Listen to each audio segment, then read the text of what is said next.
Hi, my dear students. Silent prayer. How do you do? Okay, all are fine. So, in the previous class, we have seen that the square of any fraction is log 2. So, in this class, we are going to discuss some problem related to that. Let's move to the first problem. Now I have a question. A large square is drawn on the diagonal of a small square with side 1 unit. What is the length of side of large square? ഒന്നുകൂടെ ചോദ്യം വായിച്ചേ. A large square is drawn on the diagonal of a small square. ഒരു ചെറിയ square ഉണ്ട്, അതിന്റെ side എത്രയാ? 1 unit. അതിന്റെ diagonal നമ്മൾ വരച്ചു, എന്നിട്ട് എന്ത് ചെയ്തു? ഡയഗണലിലേക്ക് നമ്മളൊരു ലാർജ് സ്ക്വയർ വരച്ചു. Like the side of the large square becomes diagonal. And we have to find the length of side of large square. ഈ വരച്ച വലിയ സ്ക്വയറിന്റെ സൈഡ് ലെങ്ത് കണ്ടുപിടിക്കണം. Can you imagine such a figure in your mind? Okay. Do you get a figure like this? We have a small square with side 1 unit. We drawn the diagonal, and with this diagonal as one side, we drawn a big square. Okay. We need to find the side of this large square. So before doing that problem, let's recall the problem that we have done in the previous class. I hope you remember this figure and the question. What is the measure of a side of the large square? നമ്മളിത് രണ്ട് square ഉണ്ടാക്കി അതിനെ cut ചെയ്ത് ഉണ്ടാക്കിയ ഒരു വലിയ square ആണ്. ഇതെല്ലാം ഓർക്കുന്നുണ്ടല്ലോ അല്ലേ? And do you remember what we have done in the last class while doing this problem? Yes, first of all, we write the length of side of large square as, complete it. Yes, diagonal length of small square with side 1 unit. Good. Then, what was the area of the small square? Correct, 1 square units. Then, what was the area of the large square then? 2 times area of small square, that is 2 square units. Good, very good. Now, okay, നമ്മൾ കഴിഞ്ഞ ക്ലാസ്സിൽ കണ്ടായിരുന്നു രണ്ട് കുഞ്ഞു square cut ചെയ്ത് ആണ് നമ്മൾ വലിയ സ്ക്വയർ ഉണ്ടാക്കിയത്. അപ്പൊ ഏരിയ എന്തായിരിക്കും? 2 ടൈംസ് ദ സ്മോൾ സ്ക്വയർ ആയിരിക്കും. അതേപോലെ നിങ്ങൾ 7ാം ക്ലാസ്സിൽ പഠിച്ചിട്ടുണ്ട്, നമ്മളൊരു കുഞ്ഞു സ്ക്വയറിൽ നിന്ന് ഒരു വലിയ സ്ക്വയർ ഉണ്ടാക്കിയാൽ ആ കുഞ്ഞു സ്ക്വയറിന്റെ ഏരിയയുടെ ട്വൈസ് ആയിരിക്കും വലിയ സ്ക്വയറിന്റെ area. You have learned that in the 7th standard. Area of large square is twice the area of small square from which it is made. Okay. Then, അത് നമ്മൾ കഴിഞ്ഞ ക്ലാസ്സിൽ പ്രൂവ് ചെയ്ത് കാണിച്ചതുമാണ്.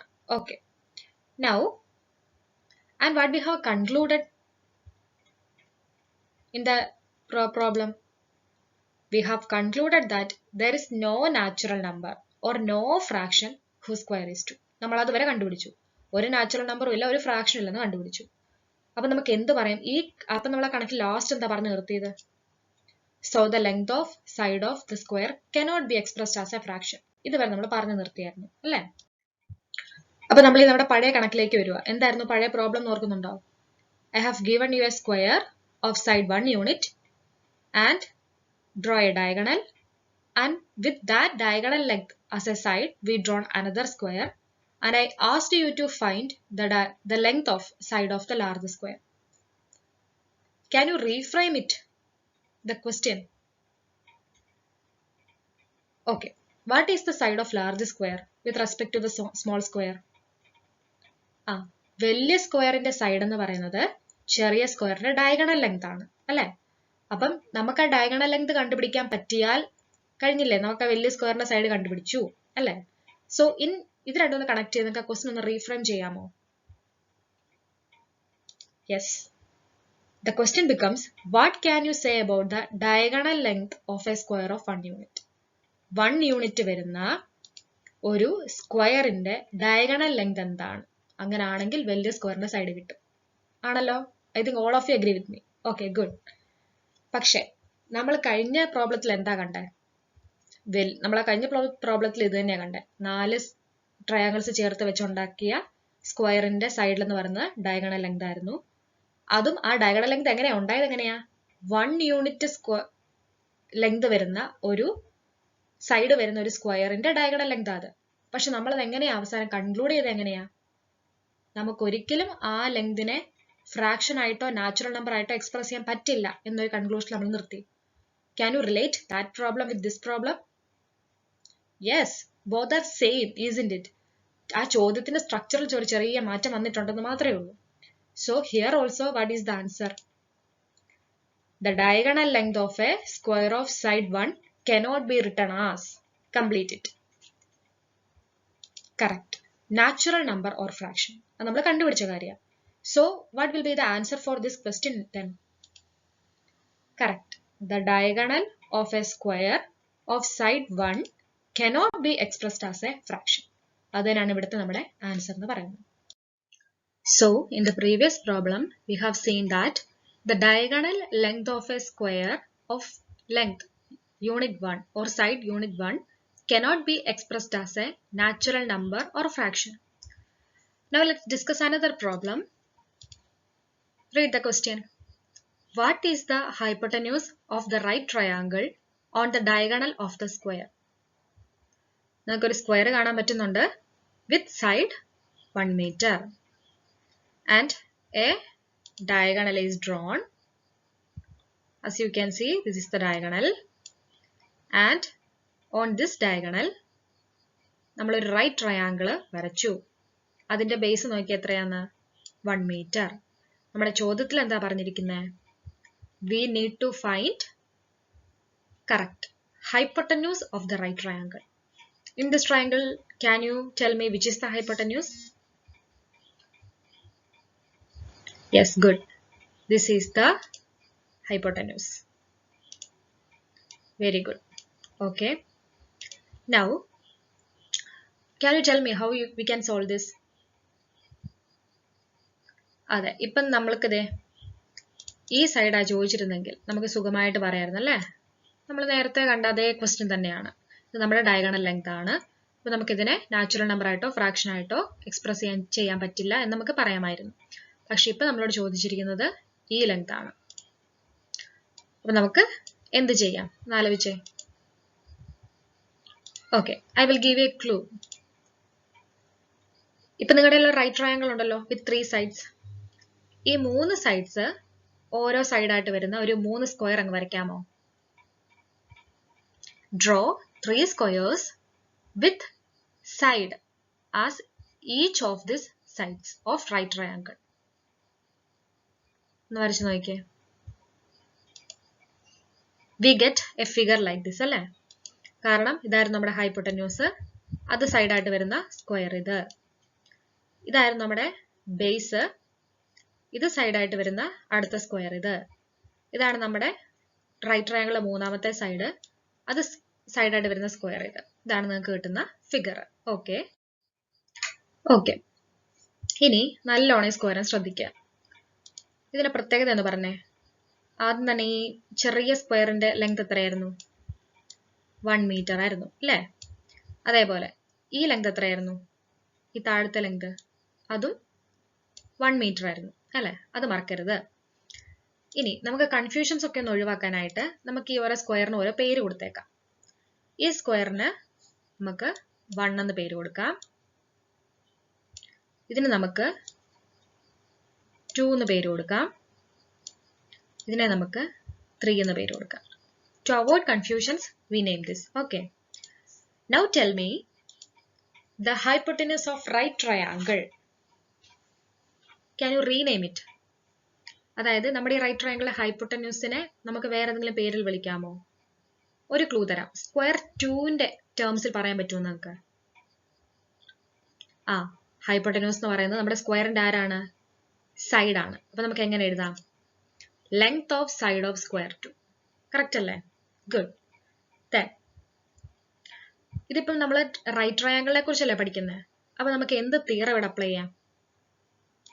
Pythagoras theorem. ഇനി അത് അപ്ലൈ ചെയ്യുന്ന രീതിയുണ്ട്, അത് നോക്കണം. ഇതിപ്പോ 1 meter നിങ്ങൾ സമ്മതിച്ചു. ഇതാണല്ലോ നമ്മുടെ ബേസ്. അതിനുമുമ്പ് ചോദിക്കട്ടെ, എന്താ Pythagoras theorem? Base square plus height square equal to hypotenuse square. Correct ആണ്. ഹിയർ ബേസ് ഈസ് 1 അല്ലെ? അപ്പൊ ബേസ് സ്ക്വയർ എന്ന് പറയുമ്പോൾ 1 സ്ക്വയർ. അപ്പൊ സ്ക്വയർ 3യുടെ ആരായിട്ട് വരും? അത് ഏരിയ ആയിട്ട് വരും അല്ലെ? ഓക്കെ. സോ അടുത്തത് ഇത് നോക്കിക്കേ, നമ്മുടെ ഹൈറ്റ് അല്ലേ? സോ ഹൈറ്റ് സ്ക്വയർ എന്ന് പറയുമ്പോൾ എന്താണ്? സ്ക്വയർ 1ന്റെ ഏരിയ ആയിട്ട് വരും. isn't it? ഓക്കെ. അതേപോലെ ഇതെന്ന് പറയുന്നത് നമ്മുടെ ഹൈപ്പോട്ടന്യൂസ് ആണ്. ഹൈപ്പോട്ടന്യൂസ് സ്ക്വയർ എന്ന് പറയുമ്പോൾ എന്താ? അത് സ്ക്വയർ 2ന്റെ എന്തായി മാറും? ഏരിയ ആയിട്ട് മാറും അല്ലെ? കാരണം എന്താ? ഏരിയ എന്താ? സൈഡ് ഇൻറ്റു സൈഡാ എന്ന് പറഞ്ഞാൽ എന്താ? ഇതിപ്പോ ഹൈപ്പോട്ടന്യൂസ് ആണെങ്കിൽ ഹൈപ്പോട്ടന്യൂസ് ഇൻറ്റു ഹൈപ്പോട്ടന്യൂസ്, അതാണ് നമ്മുടെ ഏരിയ എന്ന് പറയാം. അപ്പൊ ഇനി ഒന്ന് റിലേറ്റ് ചെയ്ത് പൈതഗോറസ് തിയറത്തിനെ ഏരിയയുടെ ടേംസിൽ ഒന്ന് പറയാവോ നോക്കിയേ. ഏരിയ ഓഫ് സ്ക്വയർ 2, കാരണം അതാണ് നമ്മുടെ ഹൈപ്പോട്ടന്യൂസ് വരുന്നത്. That is equal to area of square 1. Then അടുത്ത എന്താ? Correct, plus area of square 3. isn't it? ഇനി ഒന്നുകൂടെ നോക്കിയേ. ഇവിടെ ബേസ്, അതായത് നമ്മുടെ ഏരിയ ഓഫ് സ്ക്വയർ 3 ഒന്ന് കൺസിഡർ ചെയ്യാം. ഇതിപ്പോ 1 ആണല്ലോ. അങ്ങനെയാണെങ്കിൽ ഏരിയ ഓഫ് സ്ക്വയർ 3 എന്തായിരിക്കും? 1 സ്ക്വയർ, അതായത് 1 തന്നെ. ഗുഡ്. അടുത്തത് സ്ക്വയർ 1ലേക്ക് ഒന്ന് നോക്കിയേ. സ്ക്വയർ 1 എങ്ങനെയാ നമ്മൾ വരച്ചത്? എങ്ങനെയാ? 1 മീറ്റർ സൈഡ് വരുന്ന ഒരു സ്ക്വയറിന്റെ ഡയഗണലിൽ നിന്നാണ് നമ്മൾ ഈ സ്ക്വയർ 1 വരച്ചിരിക്കുന്നത്. അപ്പോൾ അതിന്റെ ഏരിയ എന്താ നമ്മൾ പറഞ്ഞായിരുന്നു? Twice the area of small square. അപ്പം 1 മീറ്റർ സൈഡ് വരുന്ന സ്ക്വയറിന്റെ ഏരിയ 1 ആണ് അല്ലെ? അങ്ങനെയാണെങ്കിൽ what will be the area of the square named 1? It's 2, isn't it? Good. So നമുക്ക് എങ്ങനെ എഴുതാം? 2 plus 1 എന്ന് എഴുതാം അല്ലെ? So what we get? 3. അപ്പൊ നമുക്ക് എന്താ കിട്ടിയേ? Area of square 2 becomes 3. കാര്യം മനസ്സിലായോ? അപ്പൊ നമുക്ക് ഇങ്ങനൊരു ഫിഗർ ആണ് കിട്ടാൻ പോകുന്നത്. ഓക്കെ അല്ലേ? ഓക്കെ. നൗ അപ്പൊ നമുക്കിപ്പം എന്താ കിട്ടിയിരിക്കുന്നത്? Area of square 2 equal to 3 എന്ന് കിട്ടി. എന്താ നമുക്ക് ഏത് സ്ക്വയറിന്റെ ഏരിയ ആയിക്കോട്ടെ നമ്മൾ എങ്ങനെയാ ഫോർമുല പറയുക? It's side into side. So what we can write? Side into side equal to 3. Then what is side into side? Good. It's side square. So what we get? It's 3. Now, ഇപ്പൊ നമ്മൾ കണ്ടോ, നമുക്ക് നേരത്തെ side square equal to 2 എന്ന് പറഞ്ഞൊരു equation കിട്ടി. നമ്മൾ അതിനെ സോൾവ് ചെയ്യാവുന്നിടത്തോളം സോൾവ് ചെയ്തു. ഇവിടെ നമുക്ക് സൈഡ് സ്ക്വയർ ഈക്വൽ ടു 3 എന്നാണ് കിട്ടിയത്. അപ്പൊ നമുക്കിപ്പോ എന്താ നമ്മുടെ അടുത്ത ടാസ്ക് എന്താ? അപ്പം if we can find this side, then that will be the hypotenuse of the right triangle അല്ലേ? അത് എവിടുന്നാ കിട്ടിയേ? Length of side of square 2 ആണ് ഹൈപ്പോട്ടന്യൂസ്. ഇവിടെ ലെങ്ത് ഓഫ് സൈഡ് ആണ്, നമുക്ക് അതിന്റെ സ്ക്വയർ ആണ് 3 എന്ന് കിട്ടിയിരിക്കുക. അപ്പൊ ആ സൈഡ് കണ്ടുപിടിച്ച ഹൈപ്പോട്ടന്യൂസ് ആയി.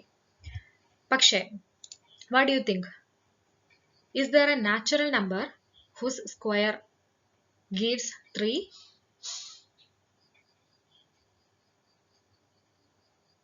I have written that there is no number whose square is 3.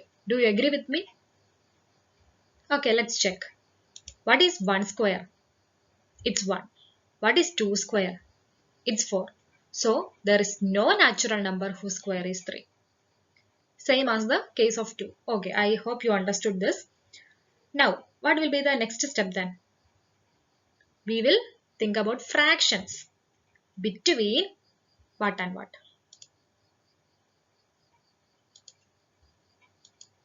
1 square and 2 square, isn't it? Because 1 square എന്ന് പറയുമ്പോൾ 1, 2 square എന്ന് പറയുമ്പോൾ 4. അപ്പൊ ഇവരുടെ ഇടയ്ക്ക് ആയിരിക്കണമല്ലോ നമ്മുടെ 3 എന്ന് പറഞ്ഞ ആൾ കിടക്കേണ്ടത്. So the fraction must lie between 1 and 2, isn't it? That is, the side must lie between 1 and 2. So അതാണ് നമുക്ക് കിട്ടിയിരിക്കുന്നത്. Fraction must lie between 1 and 2. അപ്പൊ നമുക്കിനി ആ ഫ്രാക്ഷൻ കണ്ടുപിടിക്കണം. അതാണ് നമ്മുടെ അടുത്ത ടാസ്ക് എന്ന് പറയുന്നത്. നമ്മൾ 2ന്റെ കേസിൽ ചെയ്ത് ഓർക്കുന്നുണ്ടോ എന്താന്ന്? നമ്മൾ ആദ്യം നാച്ചുറൽ നമ്പർ അല്ലെന്ന് കണ്ടുപിടിച്ചു, അതിനുശേഷം ഫ്രാക്ഷൻ ആണോ എന്ന് കണ്ടുപിടിക്കാൻ നോക്കി. നമ്മൾ ചുമ്മാ കുറെ ഫ്രാക്ഷൻസിന് സ്ക്വയർ എടുത്ത് നോക്കി, വിച്ച് ലൈസ് ബിറ്റ്വീൻ 1 and 2. പക്ഷെ നമുക്ക് അവിടെ കിട്ടിയില്ലല്ലോ. നമുക്ക് ഈ ഒരു കേസിനും ചെക്ക് ചെയ്ത് നോക്കാം. By trial and error method, let's check the square of some fractions and let's see whether there is any fraction whose square gives 3. So first of all, find 1/2 square. We split it as 1 plus 1/2 square. By using this identity, we can write 1 square plus 1 square. Sorry, 1 plus 1/2 the whole square. Same step as we done in the case of 2. Again 1 plus 1 plus 1/4, that is 2 1/4. I am not repeating the steps because I have already said each of the step clearly. Okay. And what is this? This is less than 3, isn't it? We need 3. Okay, let's check the second one. 1 3/4 the whole square. ഇപ്പം നോക്കിയോ 1.5 1/2 square എടുത്തപ്പോൾ നമുക്ക് less than 3 കിട്ടി. അപ്പോൾ നമ്മൾ അതിനേക്കാളും വലുതാണോ ചെറുതാണോ എടുക്കണ്ടേ? വലുതെടുക്കണം. അതാണ് 1 3/4 എടുത്തത്. ഓക്കെ, അപ്പോൾ 1 3/4 സ്ക്വയർ എത്ര എങ്ങനെ സ്പ്ലിറ്റ് ചെയ്യാം? 1 plus 3/4 the whole square, and that gives 1 square plus 2 into 1 into 3/4 plus 3/4 square. Okay, so first term becomes 1. Second term, after cancelling this 2 and this 4, we get 2. That is 3/2 plus 9/16. Again, we are considering or taking the LCM, and we get the LCM as 16. Okay, I am not doing that step. Try it by yourself, and we get the answer as 49/16, and that is 3/1/16. All of you do it and check whether your answer is correct. See what happened here. Here this is greater than 3, isn't it? So നിങ്ങൾ ആലോചിക്കും, ഇനി ഇങ്ങനെ കുറെ fraction എടുത്ത് ചെയ്യുക, ചുമ്മാ ചെയ്തുകൊണ്ടിരിക്കാന്നല്ലേ ഉള്ളൂ, അല്ല നമുക്ക് കൃത്യമായിട്ട് ഇന്ന ഫ്രാക്ഷൻ കണ്ടുപിടിക്കാൻ പറ്റുമോ? ഇല്ല. അപ്പൊ ഇത് ഒത്തിരി സമയം എടുക്കുന്ന പ്രോസസ്സാണ്. അത് മാത്രമല്ല, നിങ്ങൾ എന്ത് ഫ്രാക്ഷൻ എടുത്ത് നോക്കിക്കോ, ഇതിന്റെ ഇടയ്ക്കുള്ള ഏത് ഫ്രാക്ഷൻ എടുത്ത് നോക്കിക്കോ, നിങ്ങൾക്ക് ഒന്നുകിൽ ഗ്രേറ്റർ 3 or less than 3 അങ്ങനെ കിട്ടുള്ളൂ. So what we can say? Okay, ഇപ്പം നമ്മുടെ കേസ് എന്തായി മാറി? നമുക്ക് ഫ്രാക്ഷൻ കിട്ടുന്നില്ല എന്ന് കിട്ടി. പക്ഷെ നമ്മുടെ എയിം എന്തായിരുന്നു?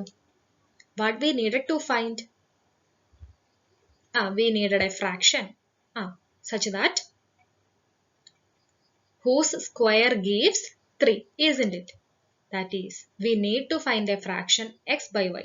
We take this as fraction x by y, whose or for which x by y the whole square is 3. But did you find any such fraction? No. Then what you can say? There is no such fraction whose square is 3. So what can you tell me the answer for the question I have asked you? The length of hypotenuse of this right triangle cannot be expressed as a fraction. We already told that it cannot be expressed as a natural number. Now we proved that it cannot be expressed as a fraction.